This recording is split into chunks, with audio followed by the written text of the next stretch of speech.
नमस्कार दोस्तों, welcome to school. इस वीडियो के अंदर हम आज़ाद इंजीनियरिंग लिमिटेड के जो फंडामेंटल एनालिसिस है उसको करने वाले हैं, जिससे आपको आइडिया आए कि कभी भी अगर आप किसी भी कंपनी का फंडामेंटल एनालिसिस करते हैं तो वो आपको किस तरह से करना है और कैसे आप अच्छी और ख़राब कंपनियां जो होती हैं उनके बीच में डिफ्रेंशिएट कर पाएँ कि कौन सी अच्छी कंपनी है और कौन सी उतनी अच्छी कंपनी नहीं है। तो डायरेक्ट मैं वीडियो स्टार्ट करूं उससे पहले एक डिस्क्लेमर है कि किसी भी तरह की कोई भी मेरा रिकमेंडेशन नहीं है कि आप इस कंपनी के अंदर किसी भी तरह की कोई भी पोजीशन बनाएं, बाय करें, होल्ड करें या फिर ट्रेडिंग करें। जस्ट वीडियो एजुकेशन पर्पस के लिए है, तो इस बात का आपको ध्यान रखना है कि किसी भी तरह की कोई भी रिकमेंडेशन नहीं है, जस्ट इन्फॉर्मेशन और एजुकेशन पर्पज़ के लिए ये वीडियो मैं बना रहा हूँ। तो अब वीडियो हम स्टार्ट कर लेते हैं। यहाँ पर आप देखेंगे तो एक दिन का मैंने चार्ट पैटर्न ओपन किया है और यहाँ पे आप देखेंगे तो आज टोटली मार्केट के अंदर बहुत ज़्यादा गिरावट देखने को मिल रही थी और उसके साथ साथ इस कंपनी के अंदर भी 8.8% की आपको गिरावट देखने को मिली है। ओवरऑल हम 6 महीने की बात करें तो 6 महीने में आप देखेंगे कि ऑलमोस्ट 20% की गिरावट देखने को मिल रही है। और पिछले 1 साल की अगर बात करें तो पिछले 1 साल के अंदर कंपनी के शेयर प्राइस में ऑलमोस्ट 21% की आपको प्रॉफिट या गेन होते हुए देखने को मिल रहा है। अगर मैक्सिमम चार्ट पैटर्न में ओपन करूं तो आप यहां पे देख सकते हैं कि मैक्सिमम चार्ट पैटर्न के अंदर ओवरऑल अभी तक 87% की कंपनी प्रॉफिट दिखा रही है और ये प्रॉफिट पिछले 1 साल के अंदर है। जैसे कि अगर हम बात करें दिसंबर 23 के अंदर कंपनी लिस्ट हुई थी और अभी स्टार्टिंग 25 चल रहा है, तो दिसंबर का एंडिंग और 25 का मतलब 1 साल और कुछ महीने अभी हुए हैं इस कंपनी को मार्केट में लिस्ट हुए और उसके बाद कंपनी अभी 87% की आपको रिटर्न दे रही है। इसके बाद हम डिस्कस करने वाले हैं कुछ ऑर्डर्स को कि कंपनी को कुछ पास्ट मंथ के अंदर ऑर्डर्स मिले हैं, उसको हम एक बार देख लेते हैं जिससे आपको आइडिया आए कि कंपनी को किस तरह के ऑर्डर मिलते हैं। तो यहाँ पे अगर देखेंगे तो मिंट की न्यूज़ है और इसके अंदर इन्होंने बताया है कि आज़ाद इंजीनियरिंग को टोटल 96 करोड़ का ऑर्डर मिला है और ये ऑर्डर जीई वर्नोवा की तरफ से मिला है और उसकी वजह से कंपनी के शेयर प्राइस में 9.5% की तेजी देखने को मिली। नेक्स्ट न्यूज़ की हम बात करें तो नेक्स्ट न्यूज़ आप यहाँ पे देख सकते हैं जहाँ पे आज़ाद इंजीनियरिंग ने साइन किया है long term deal with Rolls Royce और किसके लिए वो सप्लाई करेंगे एयरक्राफ्ट इंजन के कंपोनेंट। नेक्स्ट न्यूज़ हम देख लेते हैं तो यहाँ पर आप देखेंगे कि कंपनी को फिर से 811 करोड़ का कॉन्ट्रैक्ट मिला है सीमेंस एनर्जी की तरफ से और उसकी वजह से कंपनी के शेयर प्राइस में 8% की जंप देखने को मिली है। और इसके बाद एक और न्यूज़ है, यहाँ पे आप ध्यान से देखेंगे तो फिर से कंपनी के शेयर प्राइस में 13% की जंप देखने को मिली है और कंपनी को 700 करोड़ का डील मिला है किसकी तरफ से, मित्सुबिशी हेवी इंडस्ट्री की तरफ से कंपनी को 700 करोड़ की फिर से एक नया कॉन्ट्रैक्ट मिलते हुआ। और यहाँ पे अगर आप नीचे देखेंगे तो यहाँ पे कंपनी को और 134 करोड़ का ऑर्डर मिला था और ये ऑर्डर हनीवेल एरोस्पेस की तरफ से उनको मिला था। तो यहाँ पे मैं ये बताना चाहता हूँ कि कंपनी को किस किस कंपनी की द्वारा, कैसी कंपनियों के द्वारा ऑर्डर मिलता है और कितने वर्थ रुपीज़ का मिलता है। जब कभी कंपनी ये सब कॉन्ट्रैक्ट कंप्लीट करेगी तो डेफिनेटली उनको ये सब पेमेंट मिलेगा और उस टाइम पे कंपनी का जो प्रॉफिट है वो काफ़ी अच्छे से बढ़ते हुए हमें देखने को मिलेगा। अब नेक्स्ट आ जाते हैं हम स्क्रीनर के ऊपर। स्क्रीनर के ऊपर आप देखेंगे तो यहाँ पे कंपनी के बारे में सब कुछ लिखा होता है ऑलमोस्ट। अगर किसी भी कंपनी का फंडामेंटल एनालिसिस करना है तो आप यहाँ पे कर सकते हैं। तो यहाँ पे अबाउट सेक्शन में अगर आप देखेंगे तो यहाँ पे इन्होंने बताया है कि कंपनी इस्टेब्लिश हुई थी 1983 के अंदर और कंपनी किस किस सेक्टर में काम करती है, तो एरोस्पेस के अंदर काम करती है, डिफेंस, एनर्जी और ऑयल गैस इंडस्ट्री के अंदर कंपनी काम करती है। कंपनी मैन्युफैक्चर क्या करती है, तो कंपनी कंपोनेंट बनाती है और उनके जो ओरिजिनल इक्विपमेंट मैन्युफैक्चरर्स हैं उनको ये कंपनी सप्लाई करती है। अब इसको और अच्छे से समझने के लिए हम आ जाते हैं कंपनी की वेबसाइट के ऊपर, जिससे हमको आइडिया आए कि कंपनी किस तरह का काम करती है। तो यहाँ पर आप ध्यान से देखेंगे तो यहाँ पे कंपनी ने खुद मेंशन किया है कि कंपनी क्या काम करती है। तो कंपनी मैन्युफैक्चर करती है complex highly engineered precision forge and machined component. मतलब कंपनी जस्ट कोई फिनिश गुड नहीं बनाती है, जस्ट उनके कंपोनेंट बनाती है और कंपोनेंट बनाने के बाद जो उनके ओरिजिनल मैन्युफैक्चरर्स हैं उनको वो सप्लाई करती है।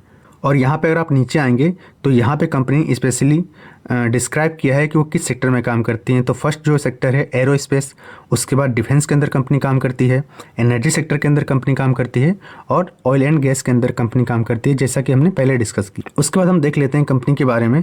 तो कंपनी के यहाँ पर आप प्रोडक्ट देख सकते हैं कि कंपनी किस किस तरह के प्रोडक्ट बनाती है। तो यहाँ पे आप देखें डिफरेंट टाइप ऑफ कंपोनेंट और जो इक्विपमेंट होते हैं वो कंपनी मैन्युफैक्चर करती है। और यहाँ पे लास्ट में हम देख लेते हैं कि कंपनी के क्लाइंट कौन कौन से हैं, जिससे आपको आइडिया आया कि कंपनी कैसी है। तो यहाँ पे आप ध्यान से देखेंगे तो फर्स्ट जो कंपनी है वो है जनरल इलेक्ट्रिक, जो अमेरिकन बहुत ही बड़ी और बहुत ही प्रोमिनेंट कंपनी है, और ये कंपनी इस कंपनी की क्लाइंट है। दूसरी कंपनी है Honeywell, Mitsubishi, siemens energy, man energy and solution, और जो एयरटन एरोस्पेस है।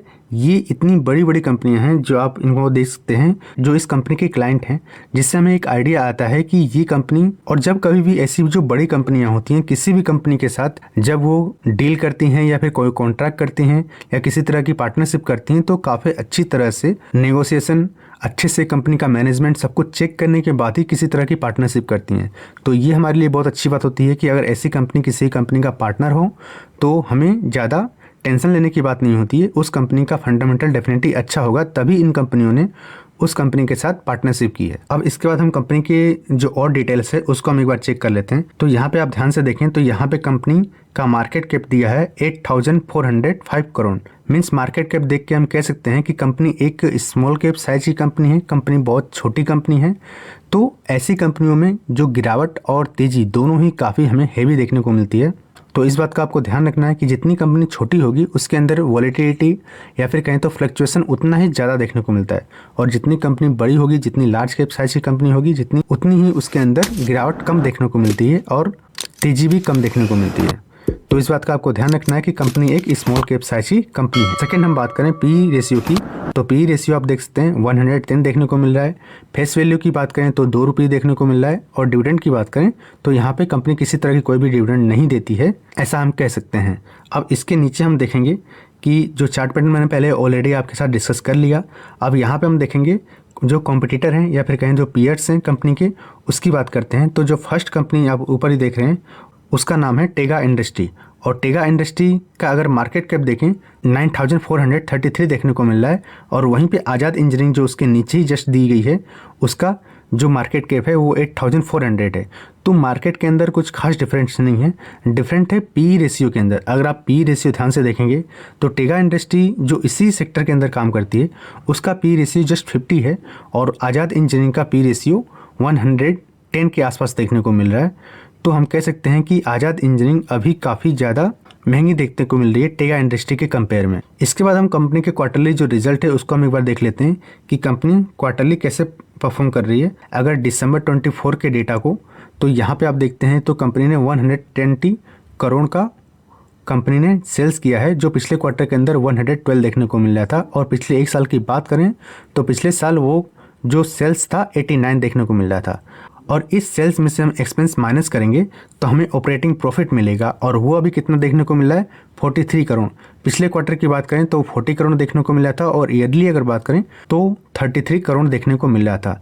तो कह सकते हैं कि ईयरली और क्वार्टरली दोनों ही बेस के ऊपर कंपनी ने काफ़ी अच्छा परफॉर्म किया है। जहाँ पे दूसरी कंपनियों के रिजल्ट आपको काफ़ी ख़राब देखने को मिल रहे हैं, वहाँ पे इस कंपनी ने अच्छा परफॉर्म किया, ऐसा कह सकते हैं। अब इसके बाद हम नेट प्रॉफिट देख लेते हैं। तो नेट प्रॉफिट में अगर आप देखें तो इस क्वार्टर के अंदर 24 करोड़ का कंपनी ने प्रॉफिट किया है, जो पिछले क्वार्टर के अंदर 21 करोड़ का था, और ईयरली अगर बात करें तो 17 करोड़ का था। तो ऐसा कह सकते हैं कि नेट प्रॉफिट भी काफ़ी अच्छा हमें देखने को मिल रहा है, काफ़ी अच्छा ग्रो होते हुए देखने को मिल रहा है ईयरली और क्वार्टरली दोनों ही बेस के ऊपर। और इसके बाद हम प्रॉफिट एंड लॉस स्टेटमेंट देख लेते हैं। तो इस स्टेटमेंट के अंदर हम डायरेक्ट देखेंगे नेट प्रॉफिट को। तो नेट प्रॉफिट आप देखें 2021 की बात करें तो 2021 के अंदर नेट प्रॉफिट के अंदर कंपनी का नेट प्रॉफिट कितना था, तो वो था 12 करोड़, उसके बाद 29 करोड़, और वहाँ से कंपनी का जो प्रॉफिट है वो गिरते हुए देखने को मिला, और उसके बाद गिर के कितना हो चुका है 8 करोड़ पे। और उसके बाद नेक्स्ट ईयर कंपनी के प्रॉफिट में जंप देखने को मिली, और वो 8 करोड़ का प्रॉफिट बढ़कर कितना हो चुका है 59 करोड़, और उसके बाद 77 करोड़।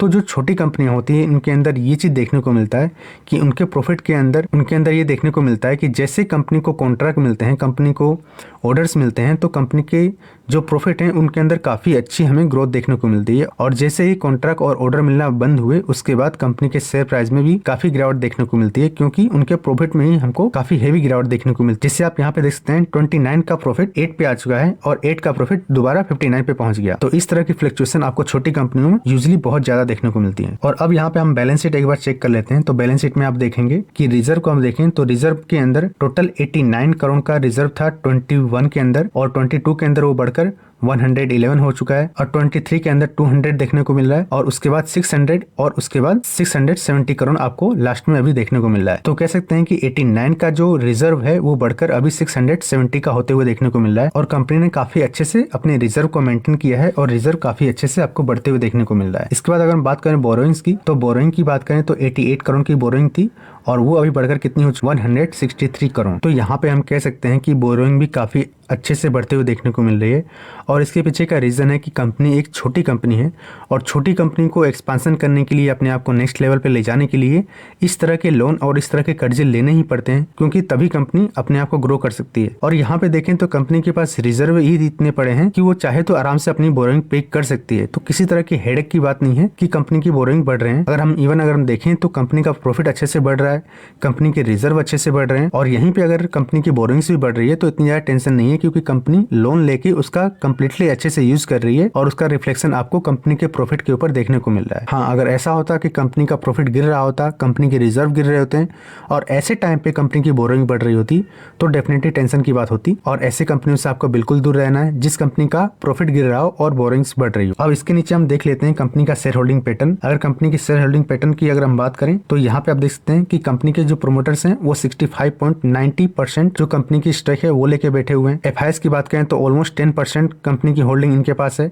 डीएस की बात करें तो 6.57% कंपनी की होल्डिंग इनके पास है, और बाकी जो बचे हुए हैं वो है पब्लिक। तो ऐसा कह सकते हैं कि जो कंपनी की शेयर होल्डिंग पैटर्न है वो अच्छे से वेल डिस्ट्रीब्यूटेड है, चाहे वो प्रोमोटर्स हो, एफआईएस हो, डीआईएस हो या पब्लिक हो, सबके पास कंपनी के जो स्टॉक है वो पड़े हुए हैं। और अगर बात करें और अगर ध्यान से देखें तो एफआईएस ने अपनी होल्डिंग बढ़ाई है 4.68 से ऑलमोस्ट 10 के आसपास पहुंच चुके हैं, और डीएस की बात करें तो 5.71 से वो 6.57 तक पहुंच चुके हैं। और वहीं पे अगर बात करेंगे यहाँ पे पब्लिक की, तो पब्लिक के पास पहले होल्डिंग 23% थी, जो अब कम होकर 17% देखने को मिल रही है। तो ऐसा हमें यूजुअली देखने को मिल ही जाता है कि जो कंपनियां अच्छी होती हैं उनके अंदर पब्लिक की जो स्टॉक है वो धीमे धीमे कम होते हुए देखने को मिलता है, और एफआईएस और डीआईएस और प्रोमोटर्स ऐसे कंपनियों के अंदर अपना स्टॉक और बढ़ाते हुए देखने को मिल जाता है। तो अब हमने यहाँ पे शेयर होल्डिंग पैटर्न था उसको भी देख लिया, और ये देखने के बाद मैं कह सकता हूँ कि कंपनी का जो फंडामेंटल है काफ़ी स्ट्रॉन्ग देखने को मिल रहा है, कंपनी का बिजनेस भी काफ़ी अच्छा है, और साथ साथ में कंपनी की जो प्रॉफिट है वो काफ़ी अच्छे से ग्रो हो रहे हैं, कंपनी के रिजर्व काफ़ी अच्छे से ग्रो हो रहे हैं। तो उम्मीद कर सकते हैं कि कंपनी फ्यूचर में भी काफ़ी अच्छा परफॉर्म करेगी। तो अगर किसी भी कंपनी का अगर आपको फंडामेंटल एनालिसिस करना है तो आप इस तरह से